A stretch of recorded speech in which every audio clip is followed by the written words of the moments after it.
Saali jalgpallikoondise peatreener Dmitri Skiperski.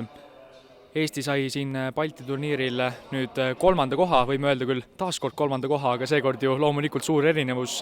4 meeskonda saime oma esimese võidu Balti turniiril. Milliste sõnadega selle turniiri võib-olla kokku võtaksid?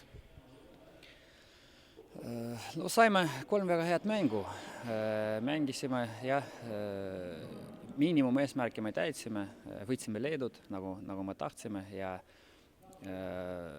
tahtsimegi ülejäänutest kahest mängust saada ka positiivse tulemuse, aga ei tulnud päris välja, eriti eilses mängus Läti vastu, aga selleks on ka põhjus, et eksperimenteerisime natukene koosseisuga, andsime võimaluse teistele mängijatele ja neile oli natukene ebamugav, et nad ei ole harjunud niimoodi mängima, nad ei teadnud standardid, nad ei teadnud liikumised, need põhiliselt mängisime ju 2 nelikuga ja need 2 nelikut, kes väljakul olid, tegelikult nad mängisid nii, Leeduga isegi ma ütleks, võib-olla esimesel poolel me olime paremad, aga Soome vastu me kannatasime kaitses, soomlased väga tehniliselt individuaalselt ja meeskondlikult mängivad väga hästi, aga me kannatasime, meil olid väiksed sellised võimalused, kahjuks ei löönud ise ära ja 1-0 minimaalne kaotus.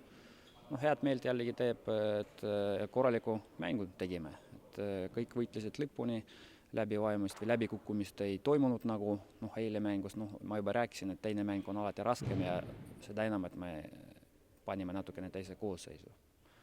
Aga ongi kõik, et lähme edasi, loodetavasti leiame sparinguks kedagi järgmisel aastal juba jaanuaris või veebruaris ja teeme tööd edasi. Mis oli sinu jaoks kõige positiivsem sel turniiril? Midagi meeskondlikult, mõni individuaalne esitus?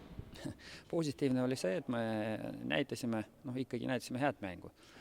Ja veel positiivsed, et eile Edwin Stjuff üllatas väga positiivselt. Et tuli välja, kui ei kartnud, mängis, võttis enda peale mängu, tegi väga, kuigi ta sai ainult mõned vahetused mängida, päris vähe sai, aga hea meel on selle üle. Kas Soome vääris siit võitu oma esimeselt Balti turniirilt? Kuidas sulle tundus? Mulle tundus küll, et vääris. Esimeses mängus Läti vastu, kuigi nad mängisid 3-3, ikkagi nad olid parem meeskond väljakul. Muidugi Lätil on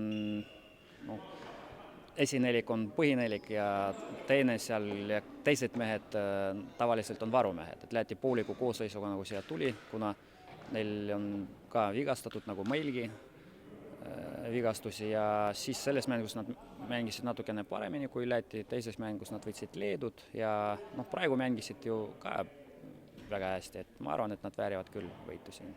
Suur tänu!